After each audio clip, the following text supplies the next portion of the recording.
Hello everyone, welcome back to another video. Welcome to the RC channel again for another one. As you've seen by the title, I'm going to be, well, I wouldn't say revealing to you because I've revealed it in about 2 videos ago, but this new thing that I've bought, I'm going to be installing and showing you how to install a servo on it. Also, while I'm down here, I'm going to be fixing this little monstrosity. So yeah, I'm going to fix that. New diff in it. I need to figure out what diff's gone. Rear diff's gone. Yeah, this is getting a servo today. I've got it here. I'll run through specs and all that, and let's see if I can find them and everything in a moment. But yeah, I'll be doing this as well. Excuse the mess. Stuff's got to be sorted out in here. I've got bunch of cars in here as well. If I get a chance, I might just sort a few things here and there. But yep, I'm going to get straight on to installing and showing you how to install the servo. I'll be doing the 1/18th scale off camera. Alright, so in view now. Got that, get that out of the way. So to start, I'm gonna clear this off, clear my mind a bit. This is like my mind, and I've got to clear it. Okay, so now everything's clearer and out of my way. Don't actually need that.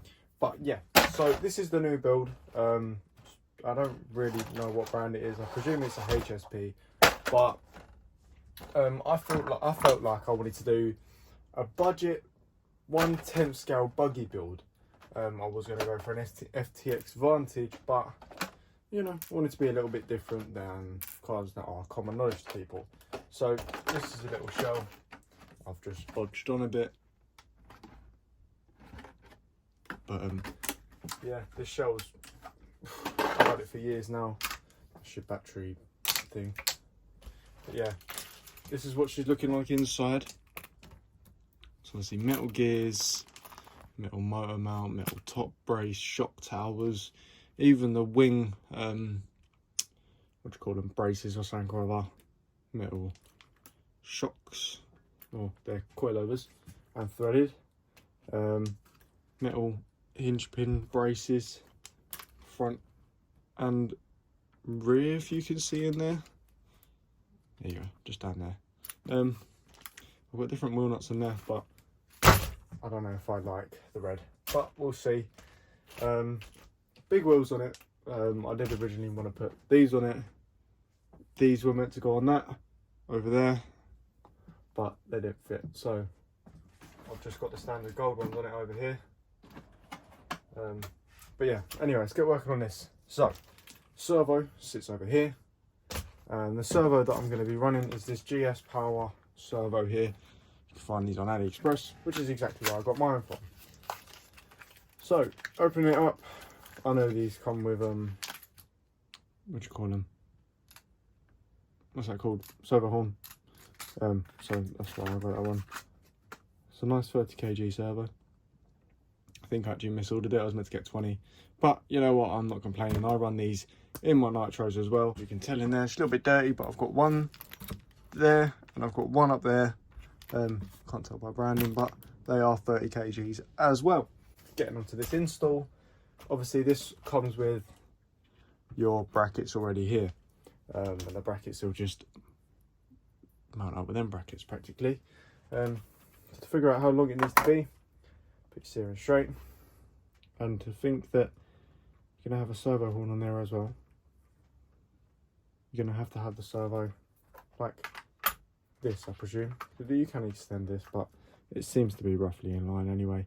And you want this servo horn and this arm and everything to be as close to 90 degrees as possible. Well, that's how close you want everything to be. And also in here is a packet of servo horns, screws, and what you call them. Can't remember what you call them. But yeah, anyway, I'm gonna get you on a little close up while we install this servo. Okay, so now you're looking over where I'm working. You're getting in my way, but you know what, it is what it is. So hopefully this servo should fit far back enough that it's not going to hit this line. Let's undo this. I've got a Koyosho type receiver and transmitter coming for this, so you know it should be perfect to fit this in. But yeah, so we'll just thread that through here for the moment. So I'm not really, I'm probably going to put my receiver up here somewhere. Oh, camera there. Right, anyway, just there. Oh gosh. Here we go. So I'm just going to put it through here. Oh, it's sitting quite close to the drive shaft. Wouldn't want it to get wrapped around there. Push it through here, like that. Go servo up that way.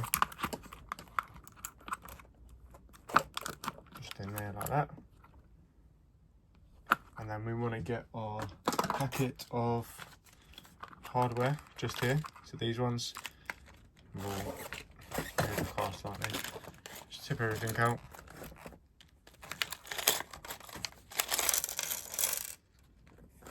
So you want to get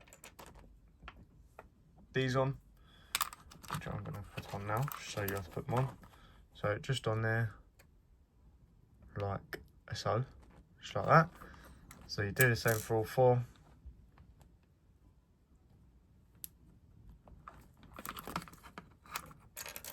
Obviously this is going to be different for all 1/10 buggies, they're not all going to sit the same, but majority of them that I've seen do sit something like this. So that's all four on there. And that's where you could put your little, I don't know what you call these. Comment down below what you think these should be called, because I have no idea what they're called. Normally with servos, I don't put these rubbers in the, I want to say washers or inserts. I don't normally put them on, but because the screws are tight, quite small, and I haven't got anything else at the moment. I have to kind of use these, but I might swap them out later on down the line. But we'll find out. So that's all four of them on. So servo in, and then you want to get your mini screwdriver. Your standard size screwdriver, like this, ain't gonna fit. So you want a mini one. Like that on there, that through there, and that will go into your mounting. Bring it closer, that up there. That's where it will go. So just screw all four in. The rubbers are going to provide a little bit of absorption when you crash. And for this, I literally mean when I crash, because it's going to happen, and I can promise that. But whenever I run this thing, you guys will see it, and you probably will see it crash as well. But that's your main part, the servo in. So let's get on with chucking on the servo horn. So servo horn wise, I'm gonna go with the Ali one that it comes with, this one here. They just seem to be a little bit more robust compared to your stock and standard plastic ones, especially like these. Oh, there it goes. Especially like these, especially this one. I've had so many of these break on me before, but like on the EV4, I'm using metal all round. So that's an Abziba one, and that is a AliExpress special. So metal servo horn on, so that'll be up there like that. That'd sit against that like that. See, it's as close to 90 degrees as possible. I don't have the driver for these. These are quite small. My 2mm won't fit that, will it? No. Don't know why I tried it. Obviously different sizes, but you know, I'll have to get a 1.5mm Allen key later on down the line, but we can still install the rest. One thing that's pretty handy is it actually comes with a screw to go into your servo, and it's not long enough to the point where you will damage or put a metal on the inside of the servo. You do really need the other two 1.5s as well to go on there. It just makes it a little bit more stable on there, really. But you know, just crank this up. There we go.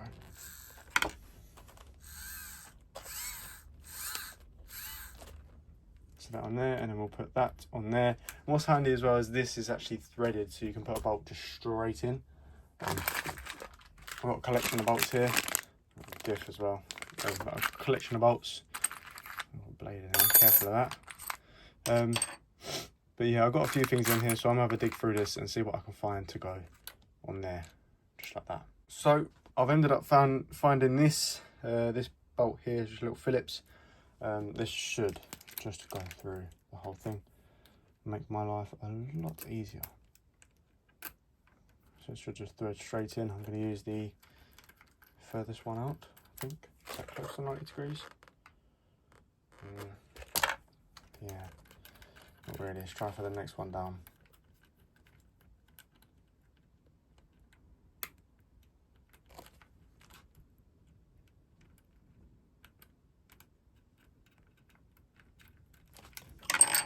Should be closer to 90 degrees than the other one.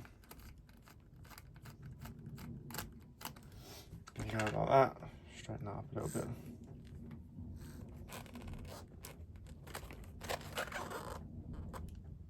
And there you go, look at that. It's as close to 90 degrees as you're going to get with things. We'll see that there isn't very 90 degrees. But that is there, and that's what you want. You want that to 90 degrees, and it will allow you to have your steering as straight as possible. Obviously when you realign the servo, and obviously you adjust your turnbuckles. So I'm going to go through and adjust them in a minute, and then I will be showing you the finished result of what it's going to look like. Right everyone, here you go. Here's the finished product of the servo. So I've got all the wiring in now as well. That's quite neat. I think I'm going to sit the receiver back here somewhere, and then the antenna through the antenna hoop. So receiver here somewhere, antenna through the hole. Wiring's very nicely done. It's that little lip there doing anything, but there you go. But anyway, just to put a bit of slack on the servo so I can still move that cable. But yeah, it's all good and in. That's all tightened up. That's all tightened up. I didn't get a 1.5 at that time, but you know, I managed to find a Phillips head one, and you know, that's it now. But yeah, actually the 1.5, do them up. The steering's looking slightly offset, just because yeah, just towing out a bit, because why not? Obviously there's a bit of slack in there, but that is what it is. So steering slightly, let's go this way, straighten that up. There you go. Slightly towing out. It's going to be on both sides, but you'll see it when it's centered on when the car's actually running. But it's roughly straight. Camber's looking good. Yeah, it's looking straight. And for the rear, it's got a slight positive camber, but I'll have to sort that eventually. But yeah, that's going to be it for how to install a servo in your 1/10 RC buggy. But you know, it's gone in all nicely. Got all bits of hardware on there now, so it's super plush in there. The cables sit nice. The ESC cables will run nicely up to the receiver as well, and the motor ones will just run to there, with the battery ones going over the top, battery sitting in there. But yeah, it's looking good. I am going to replace the shell eventually, because this shell is a little bit like, once over the top, it's definitely not what I want. But this is obviously to just get me by for now, because it looks okay. I mean, it could look better, and it will look better in time, because now I've got spray booth. I've got a bit of overspray on that. I still need to paint this a bit. I've got some blue on it, but you know, I kind of don't need that. If you've seen my Instagram, my RC Instagram, you'll know that Evan's not running the ZD Racing Wing anymore. I'll put a link to it in the description and up here, so you can go check it out and see what wing Evan's running on his RC car now. And it does match with the body shell. You can see from all here. That's what we was doing with these two here. We haven't actually used the black yet. I've been using the gloss black, just this one. But I hope you guys enjoyed this video. How to install your servo in your RC car. But yeah, make sure you give it a like, comment, subscribe, and I'll see you lot in the next video.